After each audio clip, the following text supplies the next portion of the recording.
कहानी के पिछले सभी भागों का लिंक मैं आपको डिस्क्रिप्शन बॉक्स में दे दूंगी और साथ में कमेंट बॉक्स में पिन भी कर दूंगी, तो आप वहां से भी जाकर देख सकते हैं। जब से वो हादसा हुआ था तब से जिया खामोश थी और उसकी ये खामोशी सबको अंदर ही अंदर खल रही थी, खास करके युवराज को। उसके बेबी गर्ल की खामोशी ही युवराज की जान लेने के लिए काफ़ी थी। वो पल पल घुट रहा था लेकिन वो कुछ कर भी नहीं सकता था। आज वो खुद को कितना लाचार महसूस कर रहा था वो खुद ही जानता था इस बात को। जिसकी बकबक सुनते उसकी सुबह होती थी, जिसकी बकबक सुनते उसकी शाम होती थी, आज वो 10 दिन से खामोशी की चादर ओढ़ी हुई थी। उसकी खामोशी युवराज को कितनी चुभ रही थी, इस बात का कोई अंदाज़ा भी नहीं लगा सकता था। युवराज ने आगे बढ़कर जिया को उठाने के लिए सहारा देना चाहा, पर उससे पहले ही जिया ने मधु की हथेली को पकड़ लिया और उठने की कोशिश करने लगी। मधु ने लाचारगी भरी नज़रों से एक बार युवराज को देखा तो युवराज ने अपनी पलकें झपकाकर उसे ये एहसास दिला दिया कि वो ठीक है। लेकिन वो कितना ठीक था ये बात हर कोई जानता था। मधु ने जिया का सहारा देकर उठाया और बाहर ले जाने लगी। युवराज उन दोनों के पीछे चल रहा था। कॉरिडोर से गुजरते वक्त एक वार्ड के बाहर जिया के कदम ठिठक गए। उसने धीरे से दरवाज़ा खोलकर अंदर कदम रखा, जहां मशीनों के जत्थे के बीच अस्पताल के उस बेड पर बेजान सा लेटा हुआ अंबर का शरीर पड़ा था, जिसके बगल में हमेशा की तरह शीतल बैठी हुई थी। जिया के वहां आते ही शीतल उठकर खड़ी हो गई। जिया ने एक नज़र शीतल को देखा और उसे याद आया वो पल जब अंबर खुशी खुशी उसके पास आया था उसके लिए मंगलसूत्र पसंद करवाने। कितना खुश था वो अपनी शादी को लेकर, और आज सब कुछ कितना बदल गया था। जिया ने अंबर को देखा तो उसकी आंखों से आंसू की एक लकीर खींचकर उसके गालों पर लुढ़क गई।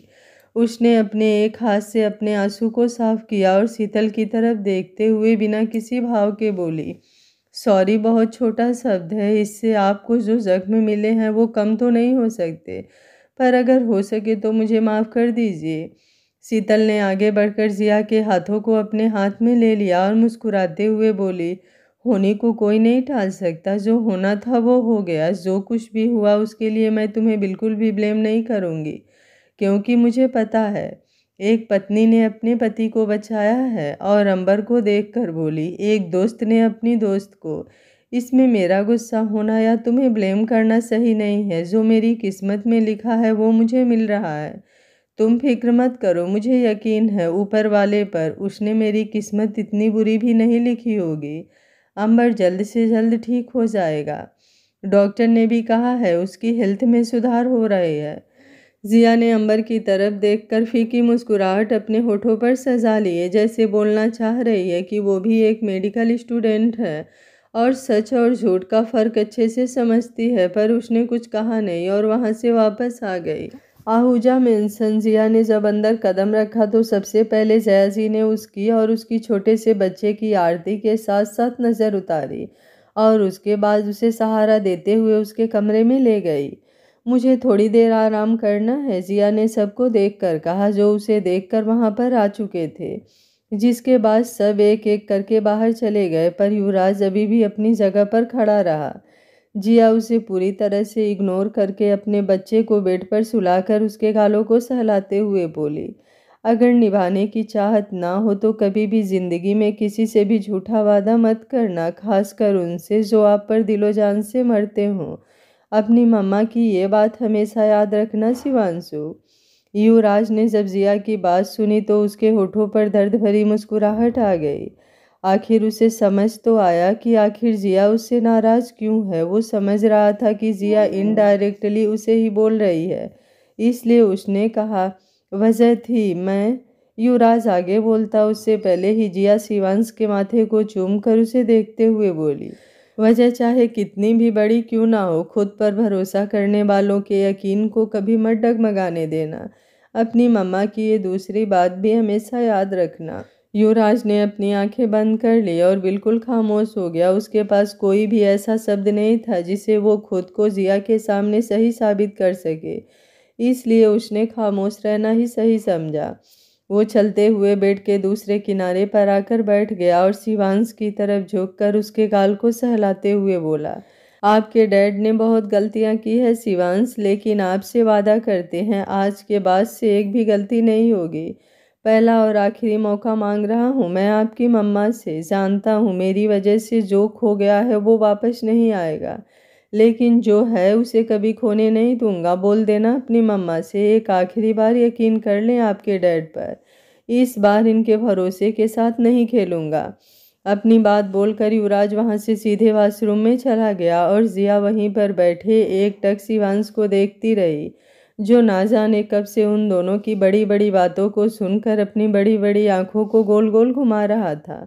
उसे तो कुछ समझ ही नहीं आ रहा था कि ये दोनों बोल क्या रहे हैं। आखिर 10 दिन का बच्चा, उसे समझ में क्या आता। आखिरकार रोक कर वो सो गया। जिया अभी भी वहीं बैठे बैठे बेड पर पीछे सर टिकाकर सो गई। जब युवराज नहाकर वॉशरूम से बाहर आया तो उसकी नज़र बेड पर अधलेटी जिया पर पड़ी, जिसे देखकर युवराज ने अपनी आंखें बंद कर लिया। एक गहरी सांस अंदर खींचकर बेड के पास गया और जिया को अच्छे से लेटाकर ब्लैंकेट से कवर कर दिया और दूसरी तरफ आकर 2-3 पिलो लेकर साइड में लगा दिया। कुछ पल जिया और शिवांश को देखने के बाद युवराज ने झुककर शिवांश के माथे पर किस किया और उसके बाद जिया के माथे पर किस करके उसके बालों को सहलाते हुए बोला, I am sorry Sweetu, I know हमारे दूसरे बच्चे के खोने में कहीं ना कहीं गलती मेरी ही है, पर वादा करता हूँ इस बार कभी भी कोई भी आश नहीं आएगी। पूरी कोशिश करूँगा एक बार फिर अपनी स्वीटू के भरोसे को जीतने का। I love you and I know you love me too much. Yuvraj ने एक बार फिर जिया के माथे को चूमा और अपने कबर्ड से अपनी गन लेकर पीछे खोसकर अपने ब्लेजर को पहनकर उसका बटन लगाते हुए वहां से चला गया। 1 घंटे बाद युवराज आज वही युवराज लग रहा था जो जिया के उसकी ज़िंदगी में आने से पहले था।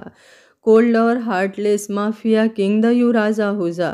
बड़े से अंधेरे कमरे में किंग साइज सिंगल सोफे पर युवराज अपने पैर पर पैर चढ़ाकर अपनी उंगलियों में दबे हुए सिगरेट की लंबी लंबी कश लेकर धुआं छोड़ रहा था। वहीं उसके सामने बधे आदमी बड़ा ही गुरूर के साथ अपने होठों पर टेढ़ी मुस्कुराहट लिए उसे देख रहा था। बधा हुआ आदमी गुरूर से मुस्कुराते हुए बोला, कहा था ना तुझे कहीं का नहीं छोड़ूंगा। देखा आज कितना लाचार है तू, नजरें भी नहीं मिला पा रहा है अपनी बीबी से, तो किसी और से क्या खाक नजरें मिलाएगा। उस आदमी के तीखी बातों को सुनने के बाद भी युवराज के चेहरे के ठंडे एक्सप्रेशन बिल्कुल भी नर्म नहीं पड़े। उल्टा वो भी अजीब तरीके से मुस्कुराते हुए बोला, बिल्कुल सही कहा तूने, लाचार तो हो गया है, पर मैं नहीं, एक बाप जिसके बच्चे को तूने छीना है, एक पति जिसकी आंखों के सामने उसकी बीवी को तड़पाया है, और एक मुंह बोला भाई जिसकी आंखों के सामने तूने उसकी बहन के बचने वाली दुनिया उजाड़ दिया। लेकिन द युवराज आहूजा कभी लाचार नहीं हो सकता। आज भी अपने दुश्मनों को सीने में गोली ठोकने का दम रखता हूँ दुष्यंत। उसकी बातों को सुनकर दुष्यंत ठहाका मारकर हंसते हुए बोला, मेरे सीने में गोली ठोक कर भी तू कुछ नहीं कर पाएगा, क्योंकि मरने के बाद भी तेरी जिंदगी का जहन्नुम ना बना दिया तो मैं भी दुष्यंत राणावत नहीं। भले ही सबकी किस्मत भगवान लिखता हो, पर तेरी बदकिस्मती मैंने अपने हाथों से लिख डाली है। तेरी जिंदगी बद से बदतर होगी। तेरे साथ वो होगा जो तूने कभी सपनों में भी नहीं सोचा होगा।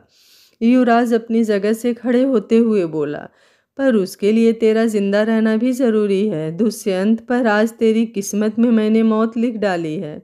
आज ये दुश्मनी यहीं खत्म करते हैं, क्योंकि मैंने अपने जान से भी ज़्यादा प्यारी बीवी और बच्चे को वादा किया है। आज के बाद कभी भी हथियार नहीं उठाऊंगा। उसने अपने हाथों में बंदूक को देखकर कहा और उसे वहीं नीचे फेंककर बाहर निकल गया। उस खंडहर जैसे घर से बाहर निकलने के बाद युवराज ने उस घर को गौर से देखा और अपने हाथों में जल रहे सिगरेट को फेंककर वहां से आगे बढ़ गया और उसके पीछे वो घर दहकते हुए आग की लपटों में जलने लगा।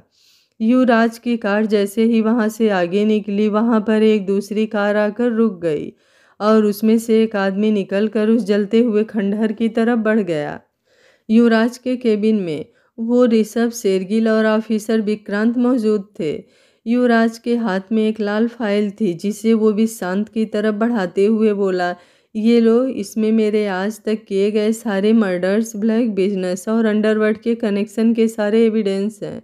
मैं चाहता हूँ कि तुम मुझ पर लीगली एक्शन लो। अब मैं अंडरवर्ल्ड के सारे लिंक तोड़कर अपने बेबी गर्ल और अपने बेटे के साथ हैप्पी लाइफ जीना चाहता हूँ।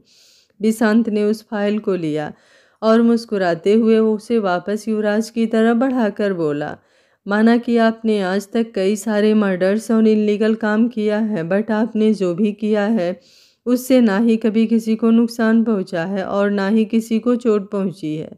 उल्टा आपने गलत रास्ते पर चलकर अच्छे लोगों की मदद की है। अगर मैं इस वर्दी में नहीं होता तो एक बार आपको सैल्यूट ज़रूर करता। मुझे खुशी हुई कि आप ये गलत काम छोड़ रहे हैं, बस यही मेरे लिए काफ़ी है। ये फाइल और हमारे बीच हुई सारी बातें बस हमारे बीच ही रहेंगी। चलता हूँ, जय हिंद। विशांत ने युवराज से हाथ मिलाया और वहाँ से चला गया। युवराज ने उस लाल फाइल को अपने केबिन के लॉकर में रखकर बंद कर दिया और उन दोनों की तरफ देखते हुए बोला, अब तुम दोनों वहाँ क्यों खड़े हो? आज से तुम्हारे दोस्त की नई जिंदगी की शुरुआत है, बधाई नहीं दोगे? और सबसे पहला टास्क अपनी बीवी को मनाना। यू नो ना ये कितना मुश्किल है, फिर भी तुम दोनों ऐसे बुत बनकर खड़े हो। युवराज थोड़ा मजाकिया अंदाज में बोला तो ऋषभ और शेरगिल के होठों पर मुस्कुराहट आ गई। दोनों ने एक साथ आगे बढ़कर युवराज को गले लगा लिया। दिन बीतने लगे और सब अपनी जिंदगी में आगे बढ़ने लगे। शिवांश धीरे धीरे बड़ा हो रहा था। मानुषी को भी एक लड़का हुआ जिसका नाम उसने बहुत ही प्यार से ऋषि रखा। मधु भी प्रेग्नेंट हो गई थी और 9 महीने बाद उसे भी एक बेटा हुआ जिसका नाम उसने ध्रुव रखा। सब बहुत खुश थे और अपने लाइफ को बहुत एंजॉय कर रहे थे। जिया ने भी अपनी स्टडी शुरू कर दी थी और अपने करियर के साथ साथ अपने बच्चे पर भी ध्यान दे रही थी। लेकिन इसमें कुछ छूट गया था, तो उसका और युवराज का वो खूबसूरत सा रिश्ता जो कहीं दूर पीछे छूट गया था। लगभग 2 साल बाद अंबर भी अपने कोमा से बाहर आ चुका था, जिसके बाद जिया और युवराज ने उससे माफ़ी मांगी और उसने उन दोनों को गले लगा लिया, ये बोलकर कि दोस्ती में जान भी कुर्बान। अंबर और शीतल की शादी हो गई और रोनी ने भी छवि से शादी कर लिया। 5 साल बाद, मम्मा मम्मा मम्मा मेरी ताई बात दो प्लीज। 5 साल का छोटा सा शिवांशु अपनी स्कूल ड्रेस पहने टाई को एक हाथ में लिए दौड़ते हुए हॉल में आया, जहां जिया डाइनिंग टेबल पर ब्रेकफास्ट सर्व कर रही थी।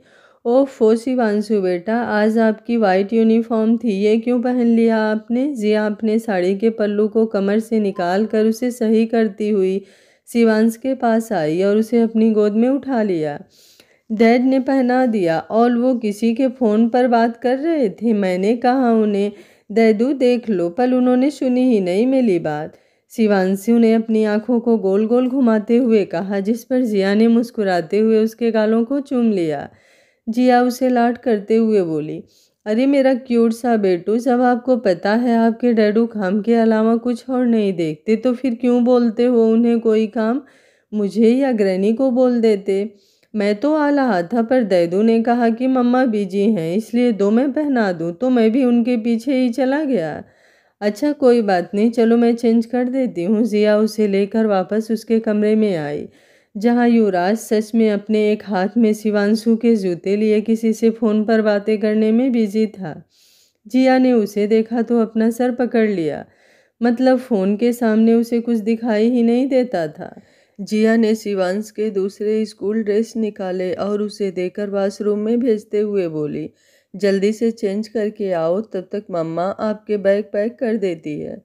ओके मम्मा। शिवांशु दौड़ते हुए वॉशरूम में चला गया और जिया उसके बेड पर फैले किताबों को समेटकर उसके बैग में रखने लगी।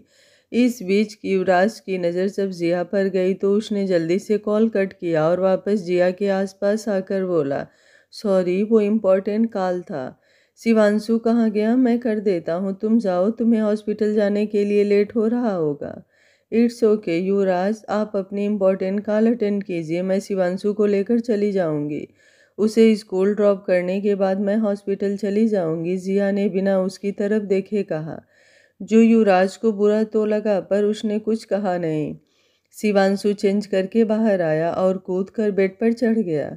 जिया ने उसे रेडी किया और उसे बाहर ले जाने के लिए जैसे ही उसे गोद में उठाने वाली थी, युवराज ने उसकी कलाई पकड़ ली और खुद शिवांश को अपनी गोद में उठकर बाहर ले जाते हुए बोला, गुस्सा चाहे जितना निकाल लो, पर खुद को तकलीफ देना बंद कर दो। पूरे 5 साल बीत चुके थे। शिवांश और ऋषि काफ़ी बड़े हो चुके थे और उसके साथ मधुर और शेरगिल का बेटा ध्रुव भी। तीनों एक ही स्कूल में पढ़ते थे। उम्र का ज़्यादा फासला नहीं था, इसलिए तीनों एक दूसरे को नाम से ही बुलाया करते थे। जिया, रोनी, छवि और मधु की पढ़ाई भी खत्म हो चुकी थी और उन लोगों ने अस्पताल ज्वाइन कर लिया था। जिया और छवि न्यूरोलॉजिस्ट थे जो ब्रेन से रिलेटेड पेशेंट को हैंडल करते थे, और मधु एक गाइनोकोलॉजिस्ट और रोनी कार्डियोलॉजिस्ट। चारों मेहनत करके ये सफलता हासिल की थी और युवराज के बनाए हुए खुद के अस्पताल में डॉक्टर थे, जहां कम से कम पैसों में सारी सुविधाएं मौजूद होती थी। ब्रेकफास्ट करने के बाद जिया हॉस्पिटल, युवराज ऑफिस और शिवांश अपने स्कूल चला गया। आज रात को सब जिया के घर पर डिनर के लिए इनवाइटेड थे, इसलिए जिया जल्दी ही घर आ गई और डिनर की तैयारियों में लग गई। रात के लगभग 8 बजे उसके घर का डोरबेल बजा। जिया ने खुद जाकर दरवाज़ा खोला तो सब एक साथ अपने बच्चों के साथ खड़े थे। हाय हेलो, सबने एक दूसरे को हाय हेलो कहा और गले मिलकर अंदर आ गए। ऋषि और ध्रुव को देखकर शिवांश दौड़ते हुए उन दोनों के पास आ गया और उन्हें अपने साथ लेकर अपने कमरे में चला गया खेलने के लिए, और बाकी सब बैठे एक दूसरे से बातें करने लगे। युवराज भी थोड़ी देर बाद आकर उन सबको ज्वाइन किया और सब में नॉर्मल बातें शुरू हो गई। लगभग आधे घंटे बाद सब ने एक साथ बैठकर डिनर किया और छत पर बैठकर बातें करने लगे। तीनों बच्चे एक तरफ खेल रहे थे और सारे जेंट्स दूसरे साइड बैठकर बिजनेस रिलेटेड बातें करते हुए कोल्ड ड्रिंक्स एंजॉय कर रहे थे। अब बीवी और बच्चों के सामने ड्रिंक तो नहीं कर सकते थे ना। एक तरफ सारी लड़कियां बैठी हुई बातें कर रही थी। और सब बताओ कैसा चल रहा है, और ये कैसी है? जिया ने छवि के पेट पर हाथ रखकर पूछा, क्योंकि वो 2 महीने की प्रेग्नेंट थी। सब ठीक है और ये भी ठीक है, तू बता तेरा क्या चल रहा है? छवि ने मुस्कुराकर पूछा, जिस पर जिया भी मुस्कुराते हुए बोली, मेरा क्या है, सब सही तो है। मानुषी जो कब से खामोश बैठे उसे ही देख रही थी, अचानक से बोली, मुझे तुझसे कुछ बात करना है, साइड में आएगी? ऐसी भी क्या बात करना है, बोलना। वो उसे वहीं पर बोलने के लिए बोल रही थी, पर मानुषी जबरदस्ती उसका हाथ पकड़कर एक साइड ले गई। मानुषी अपने दोनों हाथ बांधकर जिया को घूरते हुए बोली, और कब तक युवराज को सजा देने का इरादा है? जो गलती उसने की नहीं उसके लिए तुम उसे और कितनी सजा देगी? मानुषी के बोलने पर जिया की नज़रें नीचे झुक गई। वो बिना कुछ बोले वहां से जाने लगी, पर मानुषी ने उसके हाथ को पकड़कर अपने करीब किया और उसके चेहरे को जबरदस्ती पकड़कर युवराज की तरफ घुमाकर बोली, देख उसे, जो तेरे करीब रहने का एक भी मौका नहीं छोड़ता था, आज तुझसे कितना दूर रहता है ताकि कहीं तुझे बुरा ना लग जाए। जो भी हुआ उसमें युवराज की क्या गलती थी? माना कि वो पहले एक माफिया था, पर जब तूने उससे शादी की थी तो क्या तुझे नहीं पता था कि वो कौन है और कैसा है? जब तुझे पता था तो तूने क्यों की उससे शादी? सब कुछ जान बार और जब तुझे पता था तो तूने क्यों की उससे शादी? सब कुछ जानकर भी कैसे अनजान बन रही है यार? बच्चा सिर्फ तूने नहीं खोया, उसने भी खोया है। तूने तो उसे 9 महीने अपने पेट में रखकर उसे महसूस तो किया है, पर उसने तो पहली बार सिर्फ उसे गोद में लिया था, पर अफसोस वो था ही नहीं जिसे वो महसूस कर पाता। उसके दुखों के बारे में कभी तूने सोचा है? इतनी सेल्फिश कैसे हो रही है यार तू? पिछले 5 सालों से तड़प रहा है वो। हम सबको उसकी आंखें में तड़प दिखती है, पर तू क्यों नहीं देख पाती? अगर तुझे इतना ही अपने बच्चों से प्यार था तो क्यों आई थी उसके सामने? क्यों खाई उसके नाम की गोली अपने ऊपर? अगर नहीं आती तो नहीं होता तेरा बच्चा तुझसे दूर। खुद की गलतियों को कितनी आसानी से तूने पर्दा डाल दिया, और उसकी कोई गलती ना होते हुए भी उसे सजा दे रही है। मानुषी की बातें सुनकर जिया की आंखों में आंसू आ गए, पर उसने एक शब्द भी नहीं कहा। उसने अपने आंसू साफ किया और मानुषी को देखते हुए बोली, रात काफ़ी हो चुकी है, आई थिंक सबको नीचे चलना चाहिए। जिया वहाँ से नीचे आ गई। एक एक करके सब नीचे आए और सबसे मिलकर अपने अपने घर के लिए निकल गए। जिया भी शिवांश को लेकर रूम में चली गई और उसे सुनाने लगी। लगभग 1 घंटे बाद जब शिवांश पूरी तरह से गहरी नींद में जा चुका था, तब जिया अपनी नज़रें इधर उधर दौड़ाने लगी, क्योंकि युवराज अभी तक कमरे में नहीं आया था। उसने टाइम देखा तो इस वक्त लगभग 12 बज रहे थे। वो उठी और युवराज को हर जगह ढूंढने लगी। सब जगह ढूंढने के बाद जब उसे युवराज नहीं मिला तो वो अपने पुराने कमरे में आई जहाँ वो पहले रहा करती थी। वहाँ आकर उसने देखा तो उसकी आंखों में आंसू आ गए, क्योंकि युवराज वहीं फर्श पर बैठे बेड से टेक लगाकर सो चुका था। उसके हाथों में एक ड्राइंग थी और दूसरे हाथ में शराब की बोतल, और आसपास बिखरी हुई शराब की बोतलों को देखकर जिया को समझते देर नहीं लगी कि युवराज यहाँ बैठकर ड्रिंक कर रहा था। जिया उसके पास आई और उस ड्राइंग को उसके हाथ से ले लिया तो उसकी नज़रें उस ड्राइंग पर टिक गई। ये वही ड्राइंग थी जो युवराज ने कभी बनाई थी, अपनी इमेजिनेशन फ्यूचर फैमिली, जिसमें वो उसके बेबी गर्ल और उसकी एक छोटी सी क्यूट सी प्रिंसेस हो। उस ड्राइंग को देखकर जिया की आंखों में आंसू आ गए। वो हमेशा से जानती थी कि युवराज को एक बेटी चाहिए थी, और अब वो ये भी जानती थी कि अब अगर वो कभी माँ बनी तो उसकी जान को खतरा हो सकता है। उसने अपने आंखों के आंसू साफ किया और उस ड्राइंग को साइड में रखकर युवराज के गालों को छूकर बोली, प्यार तो मैं आज भी आपसे उतना ही करती हूँ जितना पहले किया करती थी, पर एक माँ का दिल मुझे आपके करीब आने ही नहीं देता। आपको पता है, जब भी शिवांशु को देखती हूँ तो ख्याल आता है, अगर हमारा दूसरा बेबी होता तो बिल्कुल उसी के जैसा होता है ना, उसी के जैसे खेलते हुए घर में इधर उधर दौड़ते रहता। और जब जब उसकी याद आती है ना, मेरा दिल आपसे और भी दूर होता चला जाता है। जानती हूँ आपकी गलती नहीं थी, पर एक माँ के दिल को कैसे समझाऊँ। नहीं भूल पा रही मैं उस हादसे को, मुझे ज़रूरत है आपकी, पर ये भी नहीं कह पा रही आई एम सॉरी। जिया वहीं पर फपक फपक कर रोने लगी। युवराज जो नशे और नींद की आगोश में समाया हुआ था, जिया की सिसकियां सुनकर उसकी नींद खुलने लगी। जब उसकी आंखें खुली तो उसकी आंखों के सामने जिया का रोता हुआ चेहरा दिखा, जिसे उसने अपना सपना समझ लिया और जिया को खींचकर अपने गले से लगा लिया। आई एम सॉरी, मुझे माफ़ कर दो, प्लीज़ प्लीज़ मुझे माफ़ कर दो सोना, मैं आगे से कोई गलती नहीं करूँगा। प्लीज़ बेबी, अपने खड़ूस को माफ़ कर दो। तुम्हें पता है मैं कितना मिस करता हूँ उस पल को जब तुम मुझे खड़ूस कहा करती थी। अब तो तुम मुझे देखती भी नहीं। इतनी नफरत हो गई है क्या तुम्हें मुझसे? प्लीज़ एक बार मुझे माफ़ कर दो प्लीज़। युवराज की बातें सुनकर जिया का रोना और भी ज़्यादा बढ़ गया। आखिर इन 5 साल में उसने कभी भी युवराज को खड़ूस नहीं कहा था। वो तो अब उसे उसके नाम से ही पुकारती थी। उसने अपना चेहरा उठाकर देखा तो युवराज की आंखें अभी भी बंद थी और उसके बंद आंखों की पलकें भीगी हुई थी, जिससे साफ पता चल रहा था कि वो भी रो रहा है। जिया ने अपने घुटनों के बल उचक कर युवराज के चेहरे को अपने हाथों में थामा और उसके माथे को चूम कर बोली, नो आई एम सॉरी, मैंने आपको बहुत हर्ट किया ना, आई प्रॉमिस आगे से नहीं करूँगी, कभी नहीं करूँगी। प्लीज़ आप मुझे माफ़ कर दो, मैं पागल थी जो आपको खुद से दूर कर रही थी। आई एम सॉरी, मुझे माफ़ कर दो। नो आई एम सॉरी सोना, युवराज ने उसके चेहरे को अपने हाथों में भरकर अपनी नसीली आवाज़ में कहा। जिया ने उसे सहारा देकर उठाया और उसे बेड पर लेटाकर पीछे मुड़ी तो युवराज ने पीछे से उसकी कलाई पकड़ ली। जिया जब पीछे मुड़ी तो युवराज अपनी अधखुली आंखों से उसे ही देख रहा था। जिया उसके ऊपर झुकी और उसके बालों में उंगलियां फिराते हुए बोली, मैं ब्लैंकेट और आपके नाइट वियर लेकर आ रही हूँ। नहीं मत जाओ, मुझे पता है तुम वापस मेरे पास नहीं आओगी, युवराज रिक्वेस्ट करते हुए बोला तो जिया की आंखों में आंसू आ गए। वो अपने आंसू साफ करके मुस्कुराते हुए बोली, अब कभी आपसे दूर नहीं जाऊंगी।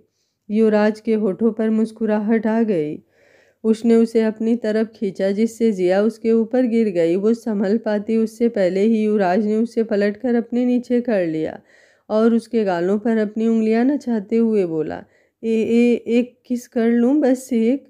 वो बच्चों की तरह पूछा जिससे जिया के होठों पर मुस्कुराहट आ गई। उसने मुस्कुराते हुए युवराज के गर्दन के पीछे अपना हाथ लगाया और उसे झुकाकर उसके होठों को लॉक कर दिया। युवराज पर पहले से ही शराब का नशा चढ़ा हुआ था और अब जिया का खुद उसे अपने करीब आने की इजाज़त देना उसके इमोशंस को आउट ऑफ कंट्रोल कर गया। वो पीरे शिद्दत से उसको चूमने लगा। आखिर पूरे 5 साल बाद दोनों करीब आए थे। कुछ नशे का असर था तो कुछ दूर रहने की कसक। जो एक दूसरे को प्यार करके दोनों को सुकून मिल रहा था, दोनों एक दूसरे में खो गए। ये अगली सुबह थी जब युवराज की नींद अपने कानों में पड़ने वाली आवाज़ से खुली। उसने कसमसाते हुए अपनी आंखें खोली तो उसके कानों में ज़ोर ज़ोर से दरवाज़ा पीटने की आवाज़ें आ रही थी। जिस तरह से दरवाज़ा पीटने की आवाज़ें आ रही थी उससे साफ पता चल रहा था कि कौन हो सकता है। ज़्यादा डिंग करने की वजह से युवराज का सर थोड़ा सा भारी हो रहा था। उसने अपना सर पर हाथ रखा और जैसे ही उठने की कोशिश करने लगा उसे एहसास हुआ कि वो अकेले नहीं सो रहा है। उसने फौरन अपनी नज़रें नीचे झुकाकर देखा तो जिया उसके सीने से लिपटकर गहरी नींद में सोई हुई थी। उसके गर्दन पर बने लव बाइट के निशान देखकर युवराज को समझते देर नहीं लगी कि कल रात उन दोनों के बीच क्या हुआ होगा। वो कुछ पल तक सब कुछ भूलकर जिया को देखता ही रह गया। आखिरकार 5 साल बाद जिया उसके बाहों में इतनी सुकून से सो रही थी। बेबी गर्ल, युवराज उसके गालों को छूकर धीरे से फुसफुसाया और प्यार से अपने लबों की मोहर उसके माथे पर दे दिया, जिससे जिया नींद में ही मुस्कुराते हुए और भी ज़्यादा उसकी बाहों में सिमट गई। खोलो खोलो दरवाज़ा खोलो। इस बार दरवाज़ा पीटने के साथ साथ शिवांश के चिल्लाने की आवाज़ आई, जिसे सुनकर जिया की नींद खुल गई और युवराज भी जिया के ख्यालों से बाहर आया। जब जिया की नज़रें युवराज की नज़रों से मिली तो शर्माकर उसने अपनी नज़रें नीचे झुका लिया और बोली, वो शिवांशु दरवाजे पर है, मैं देखता हूँ। युवराज अपने शर्ट को उठाकर पहनते हुए बोला और जाकर दरवाज़ा खोला तो छोटा सा शिवांश अपने फूले हुए चेहरे पर ढेर सारा गुस्सा लिए युवराज को टफ लुक देने लगा। गुड मॉर्निंग माय बच्चा, कम आओ डैड के पास। युवराज ने झुककर उसे अपनी गोद में उठा लिया और अंदर लाकर जैसे ही बेड पर बिठाया, शिवांश उसके गोद से कूदकर फौरन जिया की गोद में बैठ गया और उससे शिकायत करते हुए बोला, मम्मा आप कहाँ थे? रात को मैं अकेले अकेले सो रहा था, डैडू भी नहीं थे और आप भी नहीं थी, कहाँ थे आप दोनों? शिवांश के पूछने पर दोनों को समझ नहीं आया कि क्या करे। जिया उसे बहलाते हुए बोली, सॉरी बेटू, हमें कुछ काम था इसलिए यहाँ सो गए, बट डोंट वरी, आगे से मम्मा डैडू दोनों आपके साथ होंगे। पक्का? शिवांशु उन दोनों की तरफ भारी भारी नज़रों से देखते हुए बोला तो दोनों एक साथ मुस्कुराते हुए बोले, पक्का। दोनों की हाँ सुनकर शिवांशु के होठों पर बड़ी वाली स्माइल आ गई। तभी उसकी नज़र जिया के कंधे और गर्दन पर बने लव बाइट के निशान पर गई, जिसे देखकर वो बहुत ज़्यादा डर गया और घबराते हुए बोला, मामू आपको एलर्जी हो गया है? ये लेट लेट क्या है? किसी कीड़े ने काटा? शिवांश के पूछने पर जिया हड़बड़ाकर युवराज को देखने लगी। युवराज को भी समझ नहीं आया कि क्या बहाना बनाए, आखिर कैसे बताए कि वो किस चीज़ का निशान है। जिया बहाना बनाते हुए बोली, नहीं बेटू, मम्मा को एलर्जी नहीं हुआ, ये ना एक बड़े से मच्छर ने काट लिया। पूरी रात आपकी मम्मा को बहुत परेशान किया उस बड़े से मच्छर ने, बहुत ज़्यादा स्ट्रॉन्ग मच्छर था, देखो कितना ज़्यादा काट लिया आपकी मम्मा को। जिया ने इनडायरेक्टली युवराज को मच्छर कहा तो युवराज तुनकते हुए जिया से बोला, व्हाट यू मीन? मैं क्या मच्छर दिखता हूँ तुम्हें? और मैं? युवराज के आगे बोलने से पहले शिवांश बोला, दैदू मम्मू आपको नहीं मच्छर को मच्छर बोल रही हैं, आपने मम्मू को थोड़ी ना काटा है, तो आप क्यों गुस्सा हो रहे हो? शिवांश की क्यूट सी बातें सुनकर जहाँ युवराज सकपका गया वहीं जिया की हंसी छूट गई।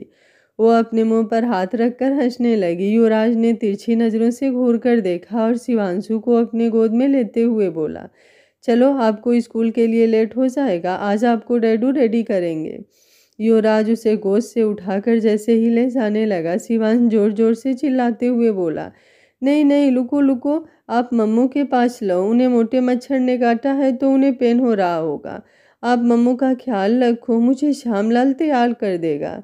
उसकी समझदारी भरी बातें सुनकर जिया और युवराज दोनों एक दूसरे को देखने लगे। युवराज ने उसके माथे पर किस किया और नीचे उतर कर बोला, ओके जाओ वरना लेट हो जाओगे। शिवांशु ने युवराज के गाल पर किस किया और फिर बेड पर चढ़कर जिया को टाइट वाला झप्पी देकर उसके गाल पर किस करके टेक केयर बोलकर वहां से दौड़ते हुए भाग गया।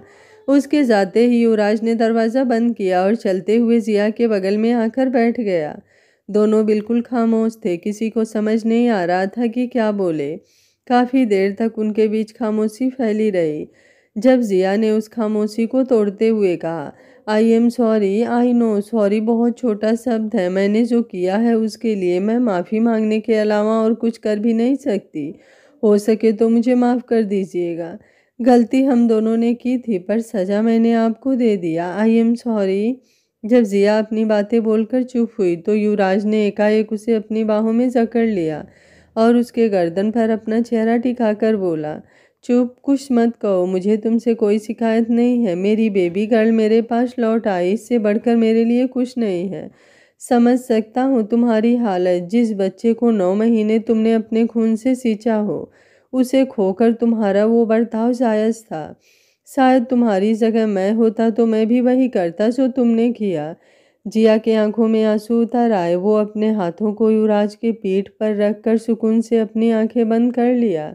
दोनों एक दूसरे के बाहों में सुकून से सिमट गए। कुछ पल बाद जिया उससे अलग हुई और उसके कॉलर को पकड़कर अपने करीब खींचकर बोली, नशे की हालत में तो बहुत ज़्यादा परेशान किया आपने मुझे। चलिए अब मुझे सुकून से अपनी बाहों में सुलाइए ताकि मेरी थकान दूर हो और मैं हॉस्पिटल जा सकूं। सिर्फ 1 घंटे टाइम है। युवराज ने मुस्कुराते हुए उसे अपनी बाहों में भरकर लेट गया। दोनों के बीच सब कुछ सही हो गया।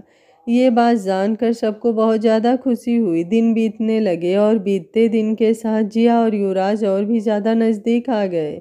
पर इस बार जिया के दिमाग में कुछ तो चल रहा था, और क्या था वो बात सिर्फ वही जानती थी।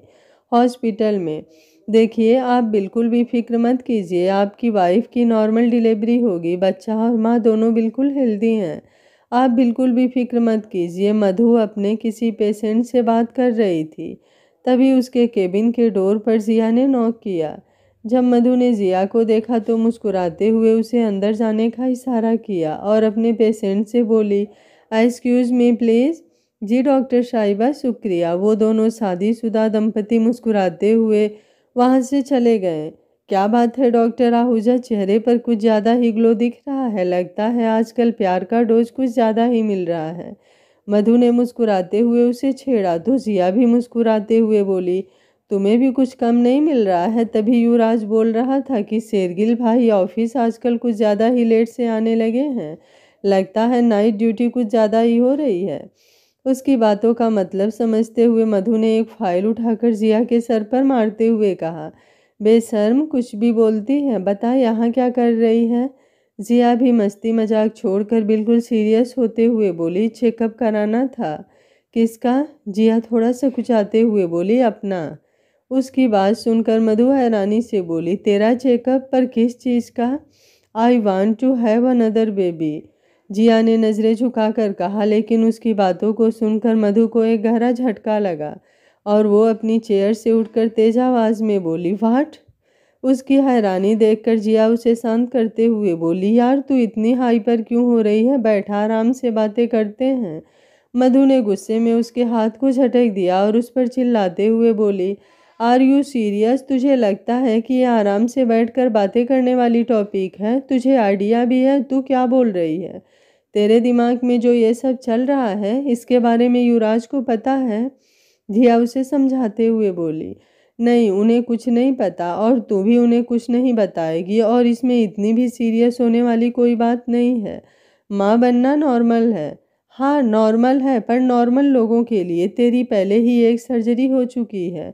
आई नो हो चुकी है, और मैं डॉक्टर हूँ तो मुझे पता है 2 और सर्जरी हो सकती है। सिया, तेरा दिमाग खराब हो गया है। तुझे पता है ना तेरी यूट्रस कितनी वीक है, बेबी कैरी नहीं कर पाएगी। अगर कर भी लिया तो डिलीवरी में बहुत ज़्यादा कॉम्प्लिकेशंस हो सकते हैं, तेरी जान भी जा सकती है। आई नो बट, जिया के आगे बोलने से पहले मधु बोली, बट क्या यार, मैं तेरे इस पागलपन में तेरा बिल्कुल भी साथ नहीं देने वाली। अगर तुझे कुछ हुआ तो तू समझ क्यों नहीं रही है? तेरा एक बेटा है, पति है, पूरा परिवार है। अगर तुझे कुछ हो गया तो उन सब का क्या होगा? कुछ नहीं होगा मुझे। तू पहले ही इतनी नेगेटिव क्यों सोच रही है? एक बार टेस्ट तो कर मेरे, देख क्या चांसेस होते हैं। अगर 30-70 हुए तो भी मैं एक चांस लेना चाहूँगी। बट जिया प्लीज़ यार, मुझे हमारी दोस्ती का वास्ता, प्लीज़। अगर ज़्यादा कॉम्प्लिकेशंस हुए तो मैं अबॉर्शन करवा लूँगी। उसकी जिद भरी बातों को सुनकर मधु अपना सर पकड़कर चेयर पर बैठ गई। उसे समझ नहीं आया कि वो क्या करे। उसने बुझी बुझी नज़रों से जिया को देखते हुए कहा, फाइन, बट मेरी एक शर्त है। कैसी शर्त? ये बात हम युवराज को भी बताएंगे, मधु ने कहा तो जिया घबरा गई। नो, बिल्कुल भी नहीं। तू पहले मेरी टेस्ट ले, रिपोर्ट आने के बाद कोई भी बात होगी। उसकी बार बार की जिद के आगे मधु ने हार मान लिया और अपने चेयर से उठते हुए बोली, ठीक है, चल मेरे साथ। जिया के चेकअप का लगभग 1 हफ्ता हो चुका था और उसकी रिपोर्ट भी आ चुकी थी। जैसा कि मधु ने पहले ही कहा था, कम चांसेस हैं, यानी कि नॉर्मल डिलीवरी के चांसेस सिर्फ 30% ही हैं। फिर भी जिया ये रिस्क लेने के लिए तैयार थी, अपने खड़ूस के लिए और उसकी खुशियों के लिए। जिया के दिमाग में ये सब जो भी चल रहा था, उसकी खबर युवराज को दूर दूर तक नहीं थी। वो तो बस इस बात से खुश था कि फाइनल उसके और जिया के बीच की सारी दूरियां मिट चुकी है। वो अपनी खुशी में इतना ज़्यादा गुम था कि उसे कभी एहसास ही नहीं हुआ कि जिया हर बार उसके इतने नज़दीक क्यों आती थी। 1 महीने बाद जिया शिवांश को लंच करवा रही थी। युवराज और जया जी भी साथ में लंच कर रहे थे, तभी जिया को उल्टी आने लगी। उसने शिवांश को अपनी गोद में उठाकर चेयर पर बैठाया और वहां से उठकर दौड़ते हुए वॉशरूम में भाग गई। उसे भागते हुए देखकर युवराज और जया जी परेशान होकर कमरे में गए तो जिया अंदर से अपना मुंह धोकर टॉवल से पोंछते हुए बाहर आई। उसका चेहरा बिल्कुल थका थका सा लग रहा था। युवराज उसके पास जाकर उसके चेहरे को अपने हाथों में भरकर बोला, आर यू ओके? क्या हुआ है दैदू? क्या हुआ मम्मो को? शिवांश भी परेशान होकर अपनी बड़ी बड़ी आंखों से जिया को देखते हुए पूछा। जिया मुस्कुराते हुए युवराज से बोली, नथिंग युवराज, शायद डिहाइड्रेशन हो गई होगी, आई एम फाइन। जया जी उसे डांटते हुए बोली, कितनी बार कहा है अपना ख्याल रखा करो, हर बार बोलती हूँ अस्पताल जाते वक्त घर से ही लंच ले जाया करो, पर नहीं, तुम सुनती कहाँ हो। हर बार उस कैंटीन का सड़ा हुआ खाना खाकर तुम्हारी तबीयत भी खराब होती जा रही है। कल से तुम घर का हेल्दी खाना लेकर जाओगी, बस बात खत्म। युवराज भी जया जी का साथ देते हुए बोला, दादी बिल्कुल सही बोल रही हैं, कल से तुम लंच लेकर जाओगी और अगर कभी लेट हुआ तो श्यामलाल को बोल देना, वो तुम्हारा लंच टाइम से पहुंचा दिया करेगा। अच्छा बाबा, समझ गई, अब आप दोनों ऐसे गुस्सा मत करो, चलो लंच करते हैं।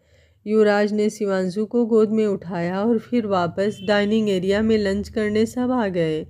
लंच करने के बाद जिया हॉस्पिटल के लिए निकल गई। हॉस्पिटल पहुंचते ही उसने सबसे पहले अपना कदम मधु के केबिन की तरफ बढ़ाया और वहां जाकर उसने अपनी चेकअप करने के लिए कहा, क्योंकि कुछ दिनों से उसके सिम्टम्स को नोटिस करने के बाद उसे तो यही लग रहा था कि वो प्रेग्नेंट है।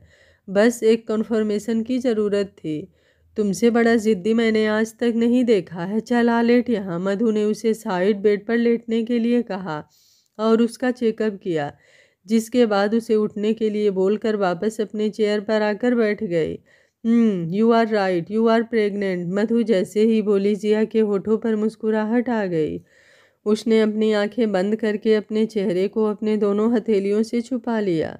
उसकी आंखों से आंसू बहने लगे। मधु उसकी हालत को समझ पा रही थी। वो अपनी जगह से उठी और आकर उसे साइड हग करते हुए बोली, पागल है क्या? रो क्यों रही है? सब सही होगा।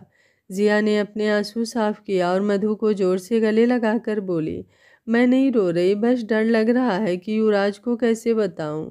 मधु उससे अलग हुई और हैरानी से उसे देखते हुए बोली, आर यू सीरियस? पहले तो कुछ ज़्यादा ही शेरनी बन रही थी और अब देख बच्चों की तरह डर रही है। तुझे देखकर तो लगता ही नहीं है 2 बच्चों की माँ है। ये मेरी तारीफ थी या इंसल्ट? तू जो भी समझ ले। मधु ने अपने कंधे उचका दिए तो जिया उसे गुस्से में घूरने लगी। तभी उसके केबिन के डोर पर किसी ने नॉक किया। मधु ने अंदर आने की परमिशन दिया। एक वार्ड बॉय घबराते हुए अंदर आया और जिया को देखते हुए बोला, मैम इमरजेंसी हो गई है, एक एक्सीडेंट केस है, पेशेंट के सर पर काफ़ी गहरी चोट लगी है। जिया अपनी जगह से उठी और जल्दी से बाहर की तरफ जाते हुए उस वार्ड बॉय से बोली, गो फास्ट, पेशेंट को इमरजेंसी वार्ड में शिफ्ट करो और डॉक्टर छवि से कहो पेशेंट की रिपोर्ट तैयार करे, मैं आती हूँ। यस डॉक्टर, उस वार्ड बॉय ने कहा और वहां से चला गया और जिया अपने केबिन की तरफ बढ़ गई। इधर मधु किसी गहरी सोच में गुम थी। उसने एक नर्स को बुलाया और उसे जिया की रिपोर्ट तैयार करके युवराज के मेल पर सेंड करने के लिए कह दिया। नर्स यस डॉक्टर बोलकर वहां से चली गई और मधु अपना सर पीछे चेयर से टिकाकर बोली, आई एम सॉरी जिया, पर युवराज को ये बात पता होनी ही चाहिए। युवराज अपने केबिन में बैठे इम्पोर्टेंट फाइल स्टडी कर रहा था। तभी उसका सेक्रेटरी वहां आकर बोला, सर, मीटिंग की अरेंजमेंट हो चुकी है और क्लाइंट भी आ चुके हैं। चलो। युवराज अपनी जगह से उठा और अपना ब्लेजर पहनकर मीटिंग रूम की तरफ बढ़ गया। रास्ते में उसके फ़ोन पर मैसेज की बीप बनी। उसने चलते हुए मैसेज चेक किया तो पता चला वो जिया की प्रेगनेंसी रिपोर्ट थी, जिसमें पॉजिटिव लिखा था। युवराज के बढ़ते कदम मीटिंग रूम के दरवाजे पर ही ठिठक गए। उसने गुस्से में फ़ौरन जिया को कॉल किया तो उसका फ़ोन स्विच ऑफ बता रहा था, क्योंकि इस वक्त वो ऑपरेशन थिएटर में थी। उसने उसके हॉस्पिटल रिसेप्शन पर कॉल करके पता किया तो उसे पता चला डॉक्टर आहूजा इस वक्त ऑपरेशन थिएटर में है। इसलिए युवराज ने अपने गुस्से पर काबू किया और मीटिंग रूम में चला गया। रात के वक्त युवराज ऑफिस से जल्दी आ चुका था और हाल में बैठे शिवांश के साथ वीडियो गेम खेल रहा था। जया जी अपने रूम में आराम कर रही थी। रात के लगभग 10 बज चुके थे, पर अभी तक जिया हॉस्पिटल से घर नहीं आई थी। वीडियो गेम खेलते हुए शिवांश नींद में ऊँघते हुए बोला, दैदू मुझे नींद आ रही है, मम्मू कब आएंगी? आ जाओ, मैं आपको सुला देता हूँ। मम्मा बस थोड़ी देर में आ जाएंगी। युवराज ने उसके हाथ से वीडियो गेम की रिमोट लेकर टेबल पर रखा और उसे अपनी गोद में उठकर ऊपर कमरे में लेकर चला गया। कुछ देर बाद शिवांशु युवराज के गले लगकर सुकून से सो चुका था। युवराज चुपचाप उसके बालों को सहला रहा था। थोड़ी देर बाद उसके कमरे का दरवाज़ा खुला तो युवराज की नज़रें उस तरफ गई जहां से जिया अंदर आई और अपना पर्स सोफे पर रखकर सीधे वहां से वॉशरूम में चली गई। थोड़ी देर बाद वो शावर लेकर अपने नाइट वियर में बाहर आई और अपने गीले बालों को सुखाने के लिए ड्रेसिंग टेबल के सामने बैठकर ड्रायर का प्लग बोर्ड में लगाने लगी। तभी उसके कानों में युवराज की आवाज़ आई, प्रेगनेंसी में रात को नहीं नहाते बेबी, यू नो ना इट्स हार्मफुल। प्लग लगाते हुए जिया के हाथ वहीं पर ठिठक गए और उसकी आंखें हैरानी से फैल गई। वो घबराते हुए पीछे मुड़कर युवराज को देखने लगी, जो अभी भी शिवांश के साथ बेड पर लेटा हुआ था और उसकी आंखों में गुस्सा साफ दिखाई दे रहा था। युवराज, वो मैं जिया के शब्द लड़खड़ा गए। उसे समझ नहीं आया वो क्या कहे या क्या बोले, लेकिन उसे इतना तो समझ आ चुका था कि मधु ने युवराज को बता दिया है। क्या हुआ? कोई एक्सप्लेनेशन नहीं मिल रहा मिसेज आहूजा? युवराज की बेरुखी से भरी बातों को सुनकर जिया की आंखों में आंसू आ गए। उसने अपना चेहरा सामने कर लिया। उसकी आंखों से एक बूंद आंसू टपक कर उसकी हथेली पर चमकने लगे। युवराज ने शिवांश को अच्छे से उसके सर को तकिए पर रखा और उसे ब्लैंकेट से कवर करके उठकर जिया के पास आ गया। उसने हेयर ड्रायर की प्लग बोर्ड में लगाया और फिर उसे चालू करके अपने हाथों से जिया के बालों को सुखाते हुए कोल्ड वॉइस में बोला, जाने अनजाने एक गलती मुझसे हुई और उसकी सज़ा हमने 5 सालों तक भुगती, एक दूसरे से दूर रहकर। अब जानबूझकर ये दूसरी गलती तुम कर रही हो और इस गलती का अंजाम शायद 5 साल ना होकर पूरी जिंदगी हो। जिया युवराज की बातों का मतलब बखूबी समझ रही थी। वो वैसे ही नीचे देखते हुए बोली, जरूरी तो नहीं ये गलती हो, क्या पता ये सज़ा ना होकर हमारी ज़िंदगी की खुशियाँ हो। युवराज के होठों पर फीकी मुस्कुराहट तैर गई। वो जिया के बालों को संवारते हुए बोला, इस खुशियों की कीमत क्या लगाई है तुमने, अपनी ज़िंदगी या फिर मेरी सांसें? युवराज, जिया ने फौरन पलटकर युवराज के होठों पर अपनी उंगली रख दिया और अपना सरनामे हिलाते हुए बोली, प्लीज़ ऐसा मत कहिए। युवराज ने उसकी उंगलियों को अपने होठों से हटाया और उसकी आंखों में झांकते हुए बोला, मैं तो बस कह रहा हूँ, तुम तो कर चुकी हो, जानती हो ना, अगर तुम्हें कुछ हुआ तो मैं भी नहीं रहूँगा, और अगर हम दोनों को कुछ हुआ तो शिवांश की तरफ इशारा करके बोला, उसका क्या होगा? जिया की नज़रें शिवांश की तरफ चली गई, जो सुकून से बेड पर सोया हुआ था। दोनों की आंखों में आंसू झिलमिलाने लगे। वो वापस युवराज को देखते हुए बोली, किसी को कुछ नहीं होगा, इस बार मैं अपना बहुत ज़्यादा ख्याल रखूंगी, और आप भी तो हैं ना, मेरे साथ कुछ नहीं होगा मुझे। युवराज ने एक गहरी सांस लिया और उसे अपनी गोद में उठाकर ले जाकर बेड पर लेटा दिया और उसके बगल में लेटकर उसके बालों को सहलाते हुए बोला, कल तुम अपना एबॉर्शन करवा रही हो। जिया को आंखों में आंसू की धाराएं तेज हो गई। जिस बात का डर था वही हुआ। वो जानती थी अगर युवराज को पता चला तो उसका अबॉर्शन करवा ही देगा, पर वो ये बिल्कुल भी नहीं चाहती थी। वो उठकर बैठ गई और युवराज को देखते हुए बोली, बिल्कुल भी नहीं, ऐसा गलती से भी मत सोचिएगा। ना ही मैं अबॉर्शन करवा रही हूँ और ना ही मैं हमारे बच्चे को कुछ होने दूंगी। अगर आपने मुझे फोर्स किया तो मैं घर छोड़कर चली जाऊंगी। धमकी दे रही हो मुझे? तुम्हें लगता है मैं तुम्हारी इस बेवकूफ़ी में साथ दूंगा? धमकी नहीं दे रही हूँ, मैं शिवांशु की कसम खाकर कह रही हूँ, अगर आपने मुझे अबॉर्शन के लिए फोर्स किया या फिर कुछ भी ऐसा वैसा किया जिससे हमारे आने वाले बच्चे को हार्म हुआ, तो मैं अपनी जान दे दूंगी। जिया ने अपनी बात खत्म किया और अपने आंसू को पोंछ कर शिवांश को गले लगाकर लेट गई। पर युवराज अभी भी वहीं बैठे जिया को देखता रहा। वो गुस्से में वहां से उठकर कमरे से बाहर चला गया। युवराज के बार बार मनाने के बाद भी जिया अबॉर्शन के लिए तैयार नहीं हुई। दिल से युवराज भी कभी नहीं चाहता था कि जिया का अबॉर्शन हो, पर उसके दिल में एक डर बैठ चुका था जिया को खोने का, जिसकी वजह से वो बार बार जिया को फोर्स कर रहा था, पर जिया नहीं मानी। धीरे धीरे दिन बीत रहे थे और उसके साथ युवराज की घबराहट भी बढ़ती जा रही थी। सबने जिया को कन्विंस करने की कोशिश की वो अपना अबॉर्शन करवा ले, पर वो नहीं मानी। जिया की प्रेगनेंसी वाली बात में मधु ने उसका साथ दिया था, जिसकी वजह से कितने दिनों तक मधु और शेरगिल के बीच बातचीत नहीं हुई थी। दोनों एक दूसरे के अपोजिट घूमकर सो रहे थे। दोनों ही एक दूसरे से गुस्सा थे। छोटा सा ध्रुव जब भी अपने मॉम डैड के बीच लड़ाई होते हुए देखता तो वो अपनी बड़ी बड़ी आंखों से उन्हें घूरते हुए यही सोचता कि ये दोनों लड़ते क्यों हैं। आज फिर उन दोनों को ऐसे बिना बात किए हुए एक दूसरे को नज़रअंदाज करके सोते हुए देखा ध्रुव को बहुत ही ज़्यादा अजीब लगा। आखिरकार वो दोनों के बीच में जो सोया हुआ था। ध्रुव ने कुछ सोचा और ऊपर शिवलिंग को देखते हुए उदास होकर तेज आवाज में बोला, टीचर्स झूठ बोलते हैं, वो हमें गलत चीज़ें सिखाते हैं, इसलिए कल से मैं पढ़ाई बंद कर दूंगा, नहीं जाऊंगा स्कूल, वहाँ सब झूठे झूठे चीज़ें सिखाते हैं। उसकी आवाज़ सुनकर शेरगिल और मधु दोनों एक साथ उसकी तरफ मुड़ गए। जब दोनों की नज़रें एक दूसरे से मिली तो दोनों ने एक दूसरे को इग्नोर कर दिया और ध्रुव को देखते हुए एक साथ बोले, क्या गलत सिखाया आपको टीचर ने? ध्रुव ने दोनों को देखा और मासूम सा चेहरा बनाकर बोला, उन्होंने कहा कि बड़े कभी लड़ाई नहीं करते क्योंकि वो बहुत समझदार होते हैं। बच्चे ही होते हैं जो छोटी छोटी चीज़ों पर लड़ाई करने लगते हैं क्योंकि उनमें समझ कम होती है। ये सब टीचर ने बताया था, पर मैं कब से देख रहा हूँ आप दोनों पता नहीं क्यों लड़े जा रहे हो।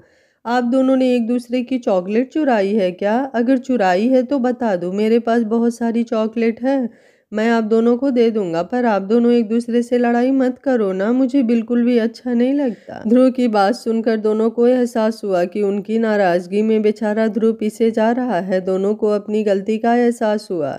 अगर दोनों ऐसे बच्चों की तरह लड़ने झगड़ने लगेंगे तो फिर बच्चे उनसे क्या सीख लेंगे।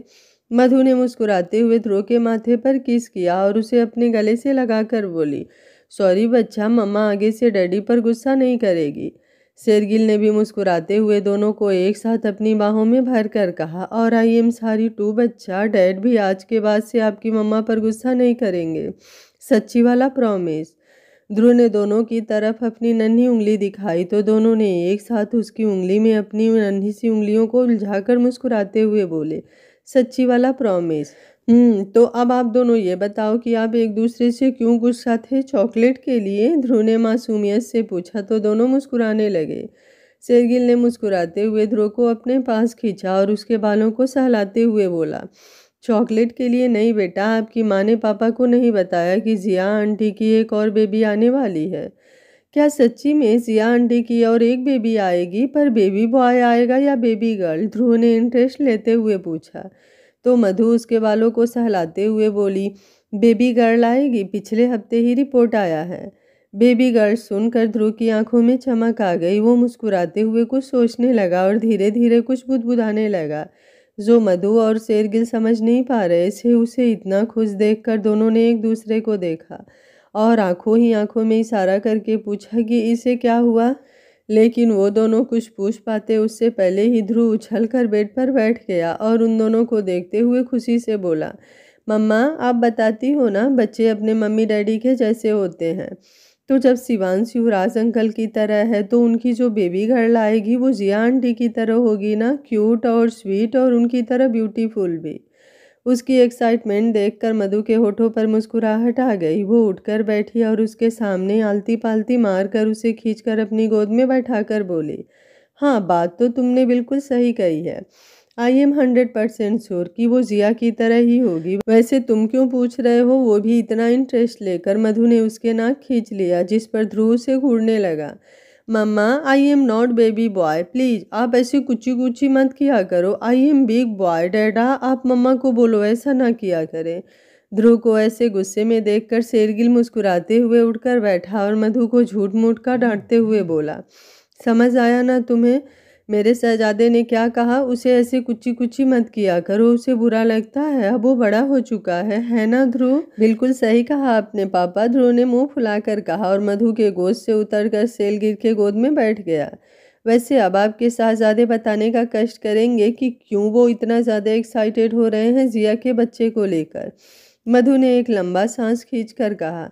तो एक बार फिर ध्रुव के होठों पर बड़ी वाली स्माइल आ गई। उसने एक्साइटेड होकर बोलना शुरू किया, मैं क्या सोच रहा था, जब वो बेबी आएगी ना तो मैं उससे शादी कर लूँगा। वाट? मधु और शेरगिल के मुंह से बस यही एक शब्द निकला और वो दोनों हैरानी से कभी एक दूसरे को देख रहे थे तो कभी छोटे से ध्रुव को, जो अपने होठों पर बड़ी वाली स्माइल लेकर उन दोनों को टुकुर टुकुर देख रहा था। कुछ पल बाद दोनों एक साथ खिलखिलाकर हंसने लगे। उन दोनों को ऐसे हंसते हुए देखकर ध्रुव गुस्से में बोला, अब क्या हुआ? आप दोनों हंस क्यों रहे हो? मैंने कोई जोक नहीं मारा, मैं सच्ची बोल रहा हूँ। मैं उससे शादी करूँगा क्योंकि मुझे जिया आंटी बहुत ज़्यादा अच्छी लगती है। तो सोचो, उनकी बेबी भी बहुत ज़्यादा अच्छी लगेगी, इसलिए मैं उससे शादी करूँगा। उसकी इतनी क्यूट क्यूट सी बातें सुनकर मधु का हंसना और भी ज़्यादा बढ़ गया। वो ऐसे ही हंसते हुए बोली, ओए मिस्टर जूनियर, शेरगिल हाइट देखी है अपनी? इतनी छोटी सी उम्र में कौन शादी करता है? मैं करूँगा और नहीं किया तो फिर बड़ा हो जाऊँगा फिर करूँगा, लेकिन उसी से शादी करूँगा। गुड नाइट, अब आप दोनों सो जाओ।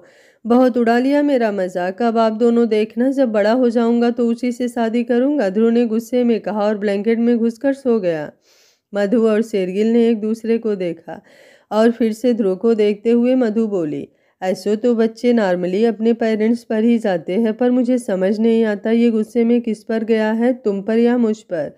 क्योंकि हम दोनों में से कोई भी इतना गुस्सा नहीं करता जितना ये हमारे छोटे नवाब 5 साल की उम्र में करते हैं। आई थिंक तुम्हारा गुस्सा और मेरा गुस्सा दोनों ऐड करके भगवान जी ने इसके अंदर डाल दिया है। खैर छोड़ो, एक बात तो बिल्कुल सही कहा, बच्चे अपने पेरेंट्स पर ही जाते हैं और अगर बड़े होकर भी इसे अपनी स्टेटमेंट याद रही तो मुझे कोई प्रॉब्लम नहीं जिया की बेटी को अपनी बहू बनाने में। मधु ने एक तकिया उठाकर शेरगिल को जोर से मारा और गुस्से में बोली, क्या तुम भी बच्चों की तरह बातें करते हो? ये अभी इतना छोटा है, ज़रूरी तो नहीं बड़ा होकर उसे वही पसंद आए जो अभी तक इस दुनिया में आई ही नहीं है।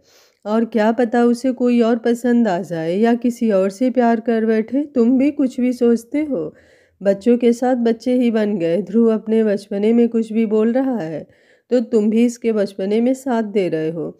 चलो सो जाओ, रात के 12 बज गए।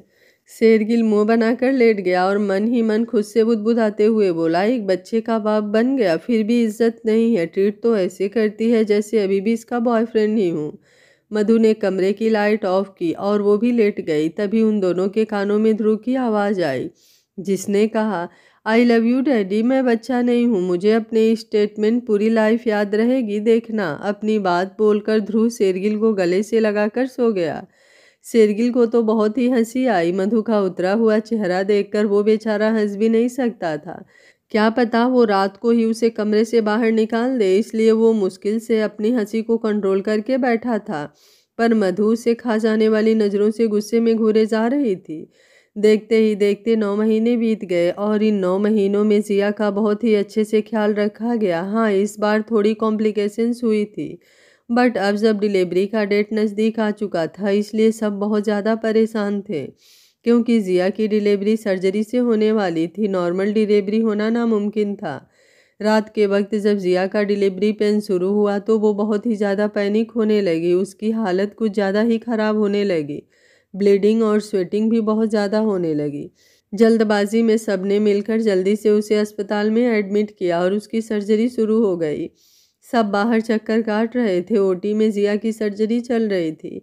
इस बार सब कुछ पहले से इंतजाम करवा दिया गया था। एक्स्ट्रा ब्लड, डॉक्टर की हाईटेक टीम, ताकि अगर कोई इमरजेंसी हो तो सामान ले जाए।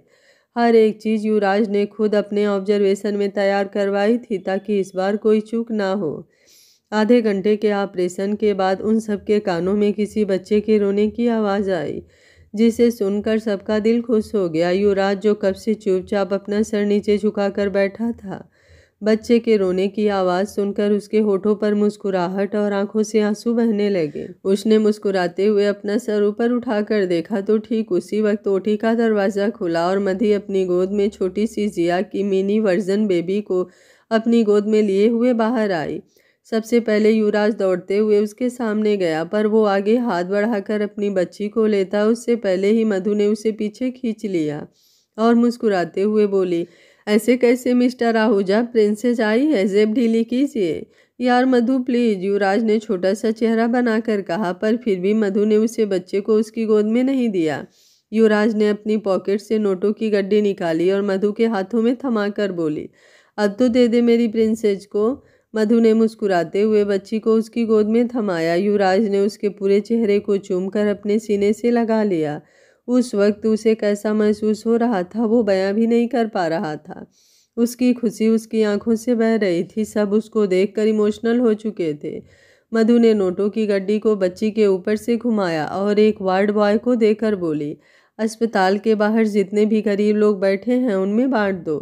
युवराज ने बच्ची को अपने सीने से लगाकर कहा, वेलकम डैडा की जान, आई लव यू प्रिंसेस। वो उसको जया जी की गोद में दिया तो जया जी भी बहुत ज़्यादा खुश हो गई। युवराज मधु को देखते हुए बोला, जिया कैसी है? सी इज एब्सोल्युटली फाइन। थोड़ी देर में उसे नॉर्मल वार्ड में शिफ्ट किया जाएगा। होश आने के बाद तुम उससे मिल सकते हो। फिलहाल का चेकअप करना है और इंजेक्शन भी लगानी है, उसके बाद ही अपने पास रख सकते हो।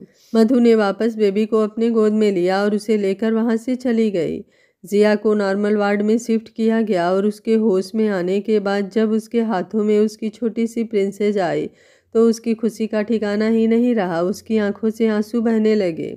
उसने युवराज की तरफ देखा तो युवराज भी मुस्कुराते हुए वहां पर आकर बैठा और दोनों को एक साथ गले लगा लिया। तभी उन दोनों के कानों में शिवांशु की आवाज़ आई, डैड मेरी प्रिंसेस है, मुझे भी दिखाओ। वो उछलकर जिया के बेड पर चढ़ा और उसके बगल में बैठ गया। जिया ने अपनी नन्ही सी प्रिंसेस को शिवांश के गोद में दिया तो शिवांश बहुत ही ज़्यादा खुश हो गया। वो उसकी नन्ही नन्ही उंगलियों को छूकर खुश होते हुए बोला, वाह मम्मा, प्रिंसेस की हैंड तो बहुत सॉफ्ट है और ये बहुत ब्यूटीफुल भी है। इसकी नोज भी इतनी सा है, कितनी क्यूट है ये मम्मा। ये बिल्कुल रावी की तरह है, क्यूट एंड इनोसेंट। रावी रानी और छवि की बेटी जो 6 महीने पहले हुई थी। क्योंकि प्रिंसेस अभी न्यू बोर्न बेबी है ना, इसलिए जिया ने उसके सर पर प्यार से हाथ रखकर कहा। शिवांश बहुत ज़्यादा खुश हुआ और ताली बजाते हुए उस छोटी सी क्यूट सी बेबी को खिलाने लगा। बेबी अपनी बड़ी बड़ी आंखों से टुकुर टुकुर उसे ही देखते हुए अपने अंगूठे को चूस रही थी। उसे समझ ही नहीं आ रहा था यहाँ पर सब क्या बातें कर रहे हैं। अब उसे कहाँ से समझ आने वाला था कि उसके आने से सब कितने ज़्यादा खुश हैं। 1 हफ्ते बाद जिया को अस्पताल से डिस्चार्ज मिल गया। जब वो युवराज के साथ अपनी छोटी सी प्रिंसेस को लेकर घर के दरवाजे पर आई और दरवाज़ा खोला तो तीनों के ऊपर फूलों की बरसात होने लगी। उन्होंने नज़रें उठाकर देखा तो पूरा घर फूलों से सजाया हुआ था। जया जी आरती की थाली लेकर उन तीनों के पास आई और शिवांशी को उनके पास आने का इशारा किया। शिवांश उनके पास आया तो युवराज ने उसे अपनी गोद में उठा लिया। जया जी ने चारों की आरती उतारी और उन्हें अंदर आने के लिए बोली। चारों अंदर आकर हॉल में ही बैठ गए। उनके बैठते ही तीनों बच्चे कूद कर उसके पास आ गए और छोटी सी प्रिंसेस को अपनी गोद में लेने के लिए लड़ाई करने लगे। सबसे पहले ध्रुव बोला, पहले मैं लूँगा।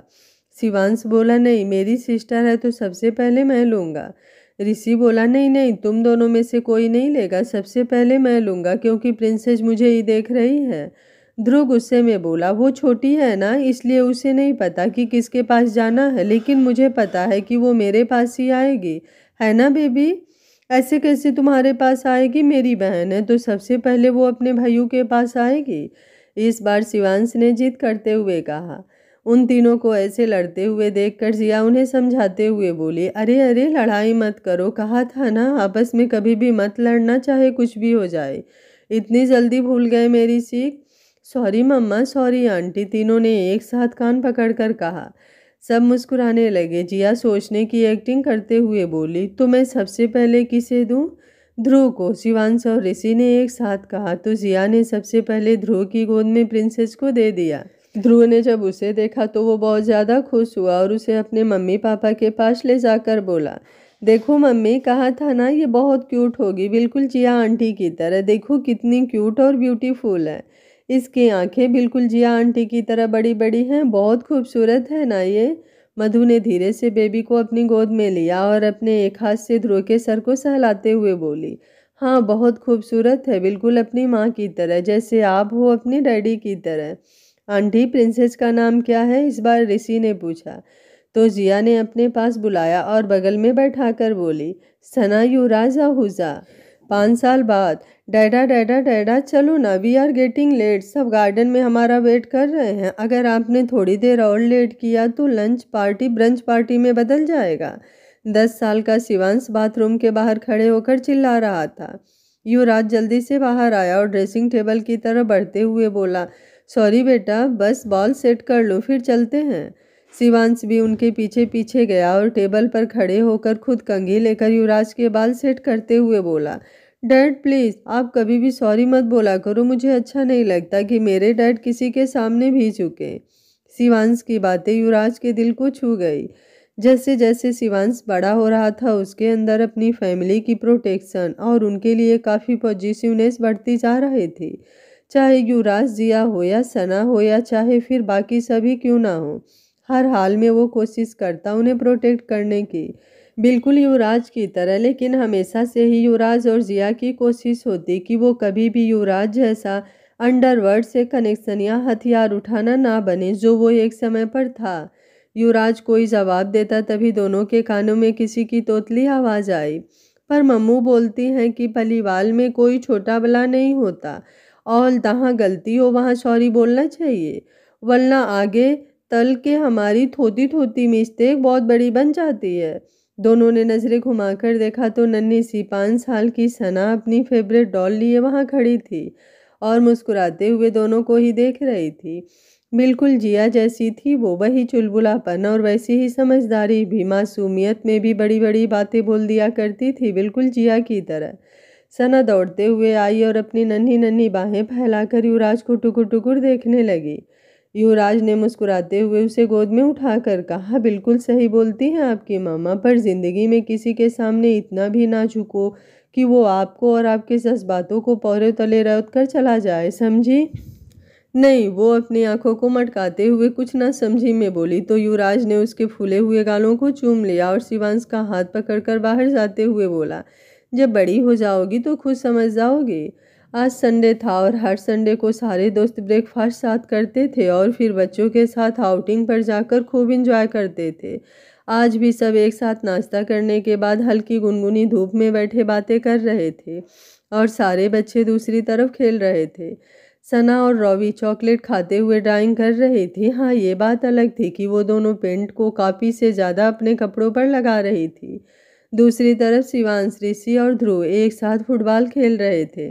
ऋषि थक कर पानी का बोतल लेने रावी और सना के पास आया तो रावी के मुंह में चॉकलेट लगा हुआ देखकर उसके सामने आकर घुटनों के बल बैठ गया और उसका बाजू पकड़कर अपनी तरफ घुमाकर बोला, कितनी बार समझाया है, ज़्यादा चॉकलेट मत खाया करो, दांत खराब हो जाएंगे, पर तुम सुनती क्यों नहीं हो?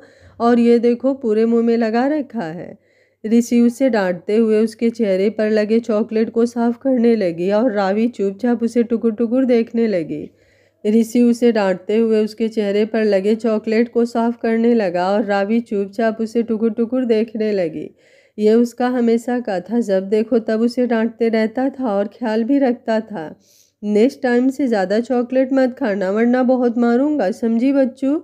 ऋषि ने उसके हाथ से चॉकलेट छीन कर कहा तो रावी ने हाँ में सिर हिला दिया और रोनी शक्ल बनाकर बोली, आई हेट यू, तू हमेशा मुझे डांटता है, चॉकलेट भी तो तू ही लेकर आया था, अब मैं तुझसे बात नहीं करूंगी, कट्टी जा यहाँ से।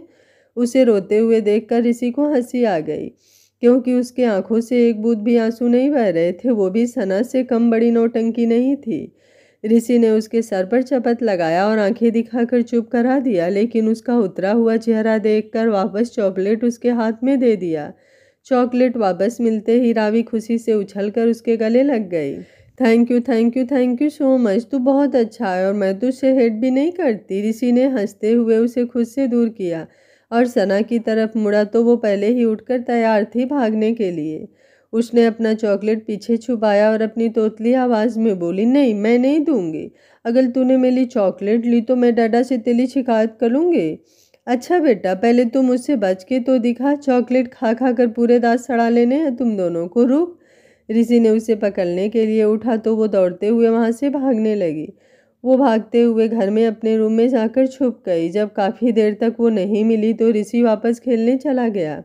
सना आराम से अपने बेड के नीचे बैठकर चॉकलेट का मज़ा ले रही थी। तभी उसके कानों में ध्रुव की आवाज़ आई, बाहर आ रही है या ऋषि को बता दूं? उसकी आवाज़ सुनते ही वो जल्दी से बाहर आ गई और ध्रुव को देखते हुए बोली, नहीं नहीं नहीं, प्लीज़ मत बताओ उस खल्लूस को, वरना मेरी चॉकलेट ले लेगा। ध्रुव उसके पास आया और उसके चेहरे पर चॉकलेट की वजह से चिपक चुके बालों को साइड करते हुए बोला, तू क्यों करती है इतनी बदमाशी? और सही ही तो बोल रहा था, वो इतना चॉकलेट खाएगी तो दांत में कीड़े लग जाएंगे। पर मुझे अच्छा लगता है चॉकलेट, वो अपनी आंखों को मटकाते हुए बोली। तो ध्रुव मुस्कुराते हुए बस उसे देखता ही रह गया। यार क्यों है तू इतनी क्यूट? क्योंकि तू खल्लूस है, सना खिलखिलाकर हंसते हुए बोली तो ध्रुव भी हंसने लगा। ये ले, मैं तेरे लिए लाया हूँ, ये तुझे चाहिए था ना? ध्रुव ने एक कांच की खूबसूरत सी डॉल उसे दे दिया, जिसे लेकर सना बहुत ज़्यादा खुश हो गई। ये डॉल लेने के लिए उसने युवराज से कहा था, पर कांच की डॉल होने की वजह से युवराज ने उसे नहीं दिलाया। ये सोचकर कि कहीं गलती से भी टूट गई तो उसकी प्रिंसेस को चोट लग जाएगी। सना ने उस डॉल को किस किया और ध्रुव के गले लग गई, पर कुछ याद आते ही वो उससे अलग हुई और उस डॉल को लेकर स्टडी टेबल पर रख कर अपने बैग से एक बड़ा सा बॉल लेकर आई और उसे ध्रुव को देकर बोली, ये तेरे लिए, तूने उस दिन मॉल में यही देखा था ना? कुछ दिन पहले ही जब सब मॉल गए थे तो ध्रुव ने वो बास्केटबॉल देखी थी, बट ले नहीं पाया था और उदास हो गया था, तो सना ने युवराज से बोलकर खरीदवा लिया था। ध्रुव ने बॉल को लेकर सना को गले लगा लिया और बोला, थैंक यू बच्चा, हमेशा ऐसे ही रहना, शरारती और शैतान। तू भी मुझे संभालते रहना और वो खलूस लीची से बचा लेना और चॉकलेट भी लाते रहना। युवराज के स्टडी रूम में युवराज कोई ज़रूरी पेपर पर साइन कर रहा था और जिया उसके सामने हाथ बांध कर खड़ी उसे ही देख रही थी। युवराज ने फाइल बंद किया और जिया को खींचकर अपनी गोद में बैठा लिया। उसने अपने चेहरे को जिया के गर्दन में छुपाकर कहा, मैंने कंपनी के शेयर्स और हमारे सारी प्रॉपर्टी के 30% शेयर धूर के नाम कर दिया है। तुम्हें पता है शेरगिल हमेशा मेरे साथ रहा, जब मैं गलत था तब भी और जब मैं सही था तब भी। जितना मैं उसे सैलरी देता हूँ उससे 100 गुना ज़्यादा काम करवाता हूँ। पर क्या पर्सनल और प्रोफेशनल लाइफ दोनों अलग हैं, लेकिन फिर भी मुझे ये सही लगा तो मैंने कर दिया। तुम्हें कोई प्रॉब्लम तो नहीं है ना? पागल हो क्या है आप? मुझे क्या प्रॉब्लम होगी? इनफैक्ट मैं खुश हूँ कि सब कुछ सही हो गया और सब खुश हैं। इससे ज़्यादा मुझे कुछ नहीं चाहिए। जिया उसके बालों को सहलाते हुए बोली तो युवराज उससे अलग हुआ और उसके अपने कमर पर दोनों बाहें लपेटकर उसे अपने और भी करीब कर लिया। वो उसकी होठों की तरफ इशारा करके बोला, पर मुझे ये चाहिए। अपनी बात बोलकर उसने जिया के होठों को लॉक कर दिया और उसे किस करने लगा। जिया ने भी अपने दोनों हाथ उसके कंधे पर रख दिया और उसका साथ देने लगी। थोड़ी देर बाद वो उससे अलग हुआ और उसे गले लगाकर बोला, आई love you baby girl, I hate you खड़ूस। जिया ने मुस्कुराते हुए कहा तो युवराज भी मुस्कुराने लगा। ठीक उसी वक्त स्टडी रूम का दरवाज़ा खुला और शिवान सना दोनों दौड़ते हुए अंदर आ गए। जिया युवराज की गोद से उठने लगी, पर युवराज ने उसके कमर को और भी मजबूती से पकड़ लिया और उसे उठने से रोक लिया।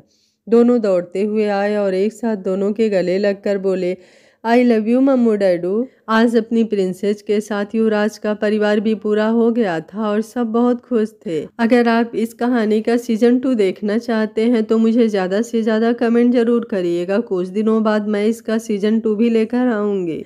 आप लोगों को ये कहानी कैसी लगी है? आप लोग कहानी के अंतिम भाग में भर भर कर कमेंट करके मुझे ज़रूर बताइएगा। अगर आप लोगों को कहानी अच्छी लगी है तो ऐसी और प्यारी कहानियाँ देखने के लिए मेरे चैनल को सब्सक्राइब कर लीजिएगा। ऐसी और प्यारी कहानियाँ सुनने के लिए मेरे चैनल को सब्सक्राइब करना बिल्कुल मत भूलिएगा। तो चलिए मिलते हैं एक और आगे प्यारी सी कहानी के साथ। तब तक स्वस्थ रहिए, मस्त रहिए, अपना ख्याल रखिए। Thank you for watching.